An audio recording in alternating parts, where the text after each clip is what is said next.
Welcome to Tramlines, a podcast from Agrii. I'm your host, Tony Smith, putting your questions to the experts. Today we are talking to Marek Nowakowski, wildlife consultant, and Paul Pickford, farm business consultant.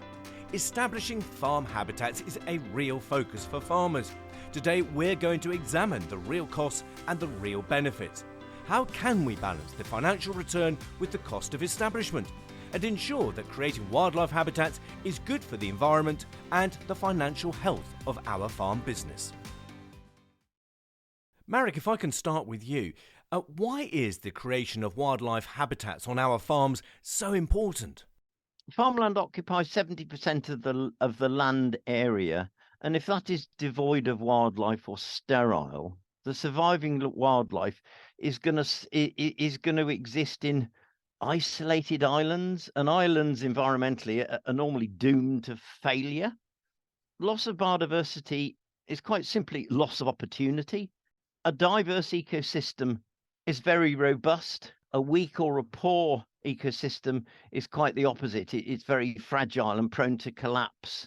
The thing that I find very interesting is if we don't know the bits that are important in biodiversity and we're busy throwing them away, when are we going to come unstuck? And with that in mind, Marek, from your perspective, what are the key challenges that farmers are facing? I think the key challenge is they're being pushed very hard to consider changes in agriculture. The environment now is very high on the agenda, and for a farmer to stay in business, he has to produce a profit. I mean, this is Paul's department more than mine. And part of that profit is the environment. And it really is this balancing act. But if the farmer goes out of business, biodiversity is out the window with him. Yeah, sure. And Paul, to bring you in here from the farming economic side of the fence, so to speak, what are the concerns that you see and what are the challenges for farmers when it comes to establishing wildlife habitats? I mean, Marek's a very good student. Clearly been listening to what I've been saying about the importance of economics to a farm business. The business of farming the environment, therefore, has to produce money for farmers. The levels of payment that are currently available are based on a very archaic income foregone calculation, which sets them at a fixed level regardless of the quality of job that is delivered. And therefore, that just tells the farmer one thing: do it as quickly and cheaply as possible, recover as much money from it as you can, and that's the route to profit. And Paul, how are these changes going to impact the way in which we farm, particularly with reference to creating wildlife habitats? We're in the process of a well-publicised decline in the BPS. That's going to be gone in 3 years' time. For most farming businesses, that represented between 15 and perhaps as high as 20% of the output of the farming business. When you consider at the same time that the profit for a well-structured farming business represents 15% of output, it does rather put the writing on the wall, as without the BPS, there is no money left. Therefore, farmers are going to have to look to replace some of that revenue. And it's a question of identifying the most appropriate places to put it, because it's never going to replace all of it. 3-4 years ago, a back of a fact packet calculation told me that we were probably going to be looking at 30 or 40% of BPS sustained through environmental schemes, and that hasn't really changed yet. So the need to do it, dare I say, on the cheap, remains paramount. Yeah. And Marek, I can see you nodding in the background there. What are you thinking? There's nothing more pleasurable for a farmer to beat his previous maximum yield. And there's nothing more pleasurable on the farm than setting up a habitat, shall we say, for barn owls and seeing the barn owls use it and thrive and raise a family. It's contrary to popular belief, I haven't met a farmer that doesn't like wildlife. And so, Paul, from your perspective, thinking about farm profitability, what would be a good starting point? Tony, for most farms, the process has evolved in establishing habitats, which Marek's gone through in great detail. The machinery is there on the farm. Some of the skills might not necessarily be there because it's planted in a different way to an arable crop, but the machinery is there. So in order to make a comparison between whether you should be putting an environmental mixture in place or whether you should be growing a crop in that place, you need to look at the gross margin and compare the gross margin of your arable crops and the gross margin of the environmental crop. And you can't just pick one crop in isolation, because the environmental crop is going to be down for between 3 and 5 years. And therefore you have to look at your rotation and look at your average gross margin and compare it against that. And then once you've got that average gross margin figure for your farm, you can then look at what the gross margins are for the and see how close they come. Now, they're never going to match the 9-10 ton crop in the middle of the field, because that's not going to happen. But it will probably outcompete, or certainly compete with, the more marginal areas of the farm. So it's always been important, but it's now even more important to understand which bits of your fields are productive and which bits are less productive. And if you've got parts of the farm that are performing at 10 to 15% below the average, the chances are that's the first place to look to put one of these plots in. And Marek, does that make sense as to being a good place to start? I mean, 10 to 15% is sort of the figure most people bandy around as the yield penalty for field edge compaction, shelter from trees, hedges. I don't think that's a surprise to anybody. Certainly on some of the headlands, it can be greater than that. Yeah, and you've got to be a little bit careful that you don't just drive the headland further into the field. And so but it's quite doable. Even some of the new options that are available under the Sustainable Farming Incentive actually allow turning of machinery on the headland. So you might have a wild flower plot on a headland to move the headland away from the wet or under the hedge. But if you can turn on that as well and just do straight work in the field, then there are quite a few problems that you've solved. It's interesting you say that. I'm working with one of my farmers the other side of Northamptonshire, and he calls it the turning headland, something that I was tinkering about with many, many years ago, but he perhaps the time is right now.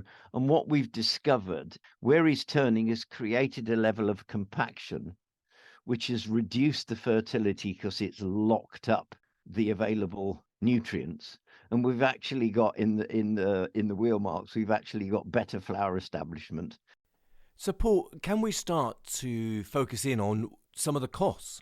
Because that is a real concern for many farmers. Well, let's look at the pollen and the nectar mix that a lot of farmers do put in.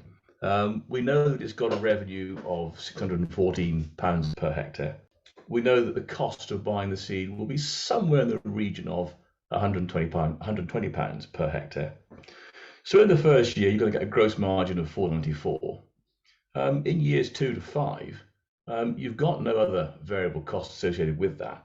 So you're going to get £614 a hectare. So over the 5 years, that averages £590 a hectare. There are other costs associated with doing the work. You've got to plant it, so it's going to have to be lightly cultivated, broadcast and rolled. It's going to have to be topped probably, Marek, 3 or 4 times in the first year. Yeah, let's say 3 so we sort of meet it in the middle, 3 times in the first year, and then in year 2 and subsequent you cut 50%, and then later on in the season you cut all of it. So it's 3 times in year 1, and how you work out 1.5 cuts in years 2 to 5 is up to you. But if you compare the costs of doing that work with the farmer's existing machinery, I know the plots are small, I know it takes a bit longer, but compare that to the cost of establishing a wheat crop, going through it with a fertilizer spinner 3 or 4 times, a sprayer 5 or 6 times, and then harvesting it and getting that grain into store.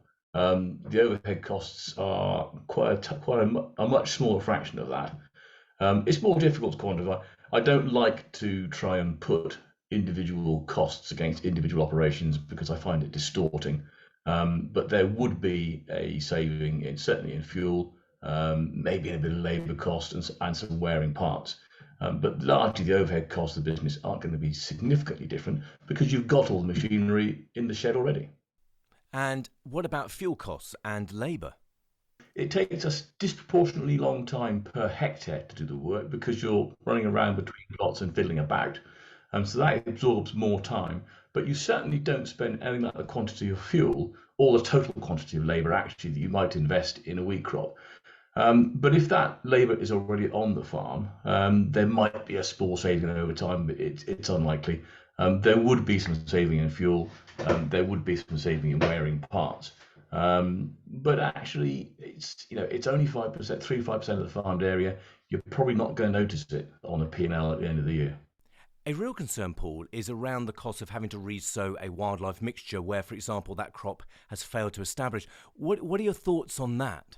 If you do the job properly in the first place, the chances are that the seed you establish will grow.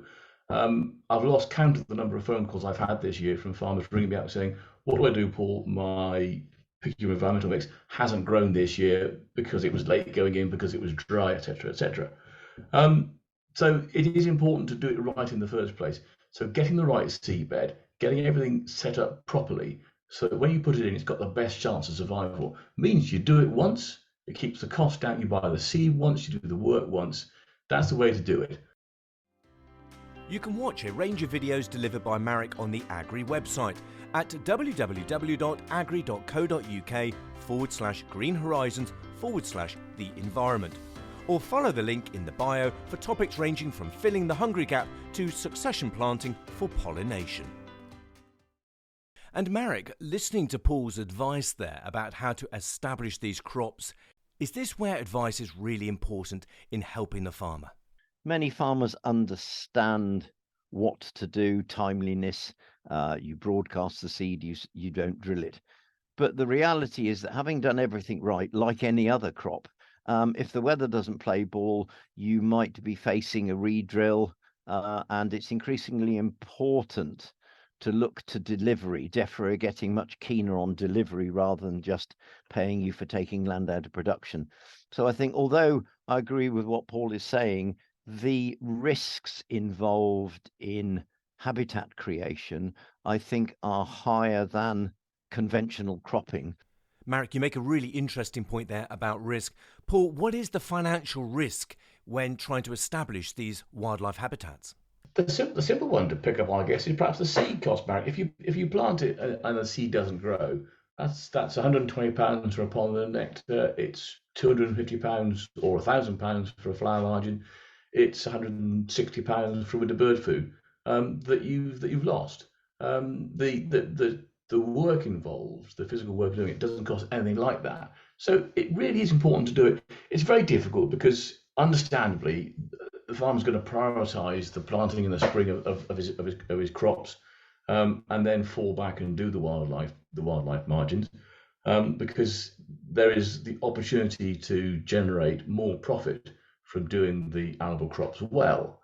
But if you're looking at cost control, it's planting these things at the right time. If the conditions aren't right to plant, should you put the seed on there in the first place? The trouble is, if you don't plant it, and if the RPA do one of their flyby inspections, which they're now doing with drones and the like, and see that your plot is brown and not green, you're not going to get paid for it. So we have discussed the value of wildlife habitats on our farms and the benefit to the environment.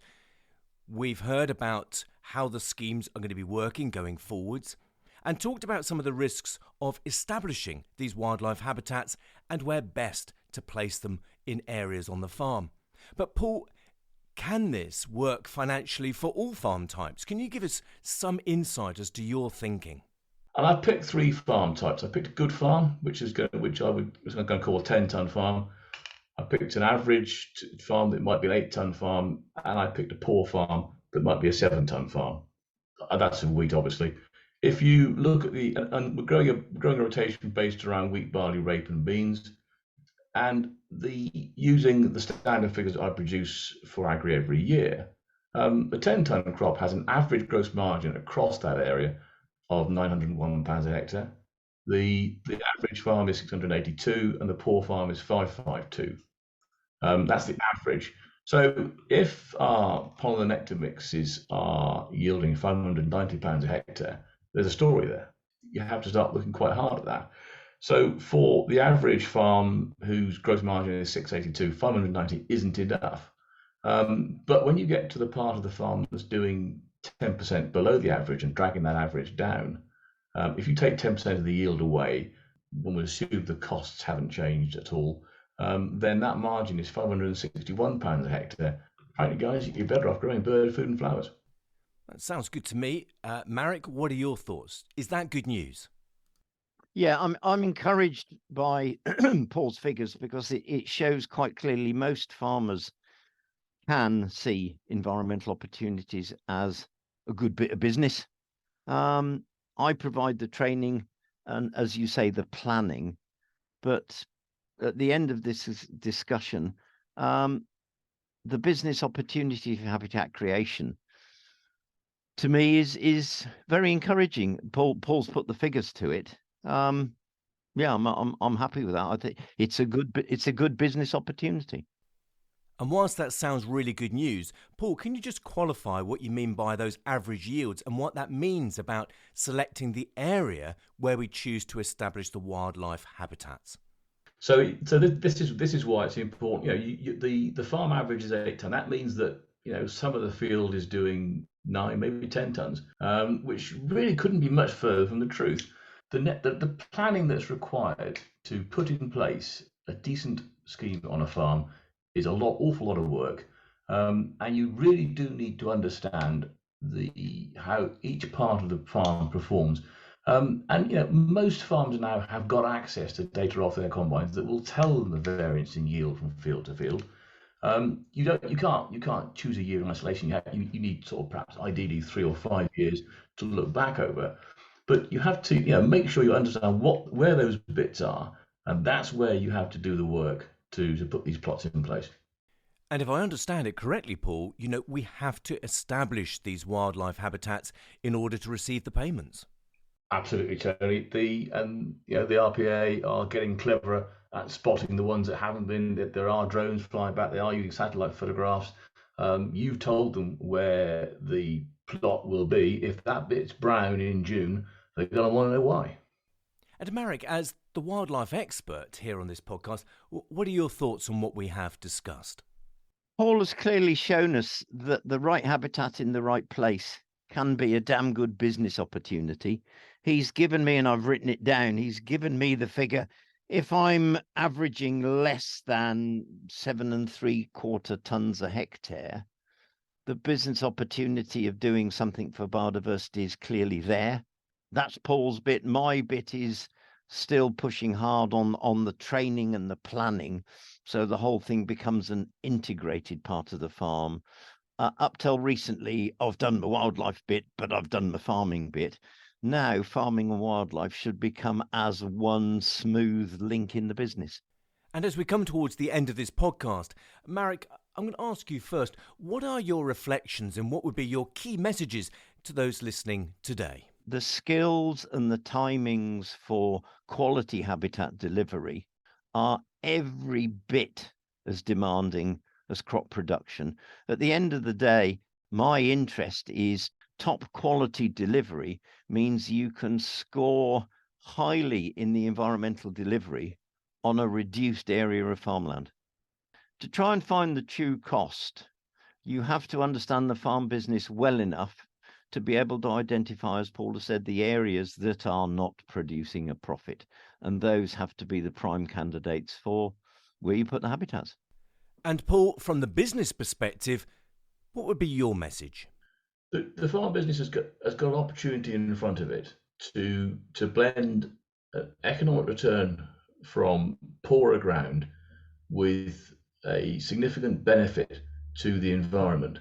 And if you bring the correct knowledge together, so that a bit of financial knowledge, a bit of environmental knowledge, to link all these things up, you can end up something that is positive for your business and positive for the environment.